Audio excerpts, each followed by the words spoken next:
Dr. Diggs is an amazing person. He is an internist from South Hadley, married with 3 children. He's a graduate of Haverford College and Buffalo School of Medicine. He has authored a widely quoted paper entitled The Health Risks of Gay Sex, which is available free online. His medical training coincided with the recognition of the AIDS epidemic. He treated and continues to treat persons with a wide variety of illnesses, including HIV and other sexually transmitted diseases. His expertise in these areas has led him to be a consultant and speaker across the nation and internationally. Dr. Diggs.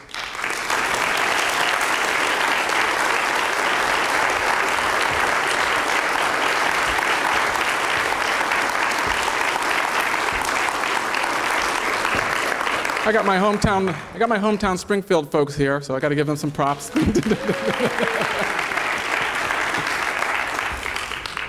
I had 17 babies at my house about 2 weeks ago. And it was very interesting how they got started.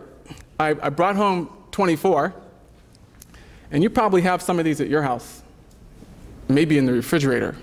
I brought home 2 dozen eggs that I got from the 4-H club. And I put them in an incubator, and 21 days exactly later, I had 17 baby chicks. And they're still at my house. I'm hoping they'll be gone by tomorrow.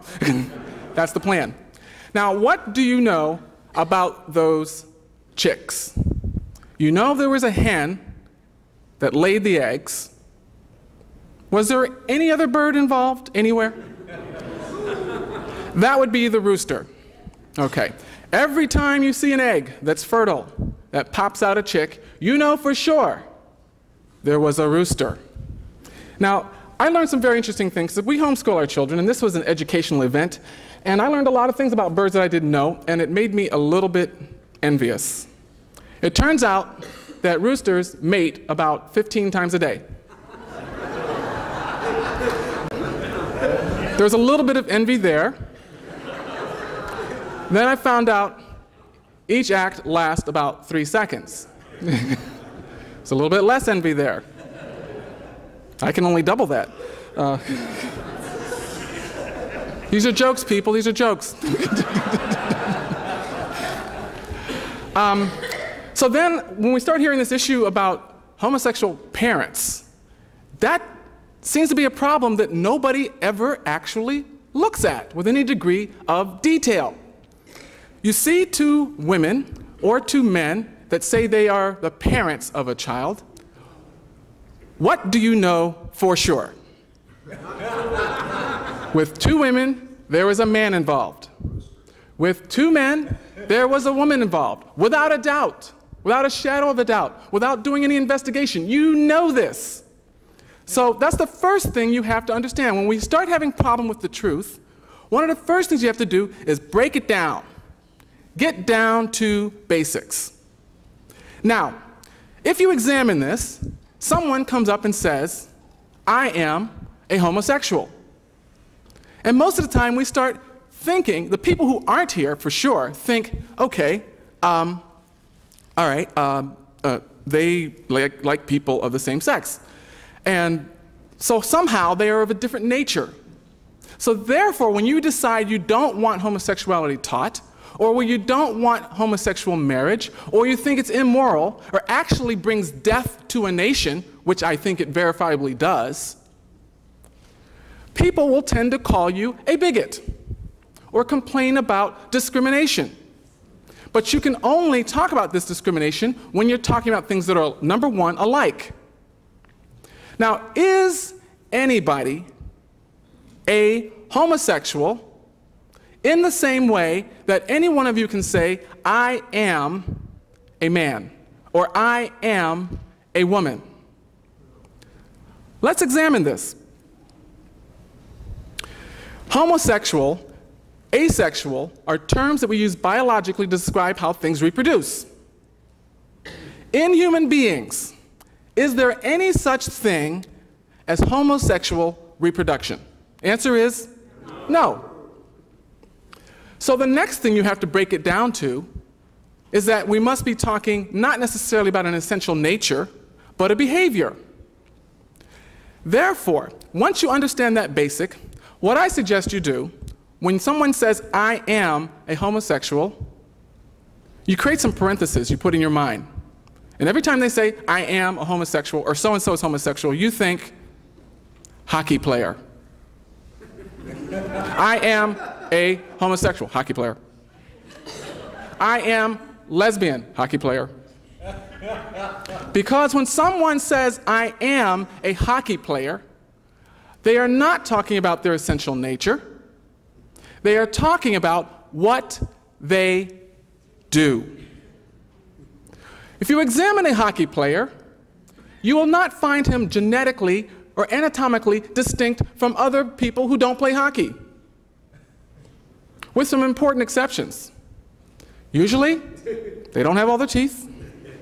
Okay? Now, is it that they don't have all their teeth because they're genetically hockey players? Or is it because of what they do? Clearly, it's because of what they do. So when someone describes themselves as a homosexual, hockey player, they're actually saying what they do. They don't reproduce this way, and this does not reflect their essential nature. Notwithstanding any of their claims where they may say, I've known I was homosexual since I was born. I've known I was homosexual since I was little. There is no question that there are environmental influences and experiences that can make someone have a same-sex attraction. No question about that. But there are all kinds of urges and attraction that every one of us have that should never see the light of day.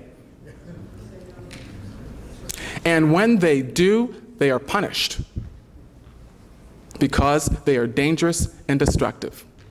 Now, if you're any older than, say, 30 years old, 20 years ago, you never heard of homosexual marriage.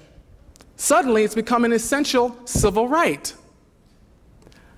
If it was an essential civil right, how did it suddenly pop up just 20 years ago? If someone truly is a homosexual, how can they be homosexual today and then not next year? I don't have to think of, I can think of names of people you know. Sinead O'Connor described herself as a lesbian. She's supposed to appear at a women's music festival, and that's women spelled W-O-M-Y-N, but she had to cancel. You know why? She got married to a man. Okay? I'm sure most of you know the case of Anne Heche. Anne Heche, Ellen DeGeneres' girlfriend, bowed out of that relationship because she got married to a man. When you see, this is interesting. This is a little side remark here. Every time we hear this about homosexual families, who do they show on television? Women. Always women. When they show people kissing on television, who do they show? Women. Always women, because they know there's a natural revulsion when people see two men kiss in an intimate fashion. Whereas daughters and mothers, sisters have been kissing without sexual overtones since there's been people. So when they show these, usually two women with a family, you know there was a man involved. Interestingly, most of these children were not done by artificial insemination, were not conceived by artificial insemination. Most of them were not conceived by a friendly guy. Most of them were conceived by these women's husbands, which means that even though they're telling you they're lesbian now, that is what they do, not who they are, because they've already been married. They've already acted and behaved heterosexually. And many of them go back and forth. And this causes a great problem among the gay activist community, because gay people are speaking out about this themselves. And they start talking about fluid sexuality. You're going to hear this term. If you haven't heard it already, you're going to hear it a lot. Because the purpose of having this gay identity was clearly for political purposes. The real goal is pansexuality. That is, have sex with whoever you want, wherever you want. The limits will not be in number. The limits will not be in gender. The limits will not be in age. And you better understand this very clearly. You think they want your children for indoctrination only for purposes of teaching acceptance? No. They want your children. Every state where homosexuality has gained any degree of ascendancy has been characterized by drives to lower the age of sexual consent. So I don't have to tell you what gay people do. I don't have to tell you what homosexuals do. I can tell you, because it's readily available, that every outbreak of major STD recorded by the CDC in the last 10 years has usually had a homosexual nexus. That's where it started from. When you talk about resistant gonorrhea, when you talk about cases of chlamydia, when you talk about bizarre things like sexually spread typhoid, yeah, typhoid, sexually spread, almost all of them have a homosexual nexus. The CDC uses the term men who have sex with men. That's the term they use. Now, lest you come to believe that somehow being a female homosexual is somehow safer than heterosex, you're wrong again. It's been cited that I have a paper that's online, and you can go to a website. It's just www.corporateresourcecouncil.org, and there you will find that so-called lesbians, 93% of them have been sexually involved with men. And if you compare this group to women who self-describe as heterosexual, more of this group have had abortions, which means what? They were having sex with men. More of them have had sex with more than 50 men, which means even though they're calling themselves lesbians, they're having sex with lots of men. Some of them are so-called gay men. So this is the problem we have here. The problem we have is that nobody can even define what homosexual is. Can you define what a man is? Yes. Can you define what a woman is? Yes. Can you define what homosexual is? Not really. All you can talk about is what some people do. Now, once that has been determined, as is clearly shown by almost all the literature, that this behavior is dangerous to the public health, it should be discouraged. And in any case, a parent should have the right to object to the teaching of this in school. By merely using the word gay, you're talking about sex. By merely using the word lesbian, you're talking about sex. I'm going off to Buffalo because the Buffalo Jewish Review refused to publish an ad for the gay men's chorus because it was against their deeply held religious beliefs. Okay?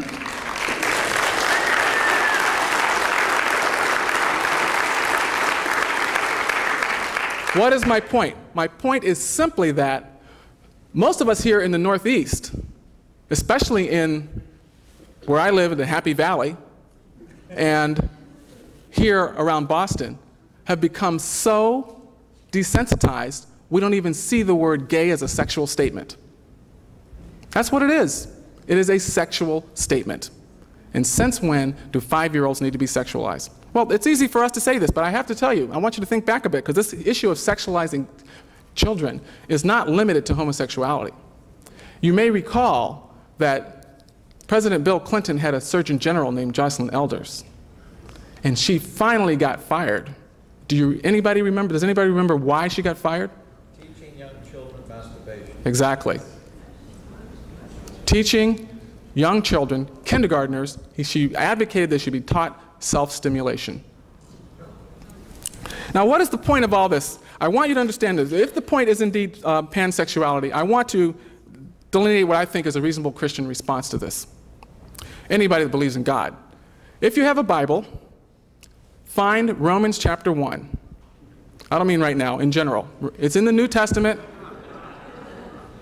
For the Jews in the audience, borrow one. We got all of your book. You can have some of ours. And in Romans chapter 1, it will tell you that, and Romans is not generally thought of as a prophetic book. It's usually thought of as a book about theology. And in it, in the first chapter, it'll spell out how people will lose their minds. It actually describes how people will have a reprobate mind. That means a mind where nobody can change it. It describes how they will be given up, how God will actually release them to pursue their vile desires. And these words are used. And it goes on to say that at the center of this is idolatry, which every religion speaks against. Even if they do it, they still speak against it. And idolatry in its center is worshiping the creature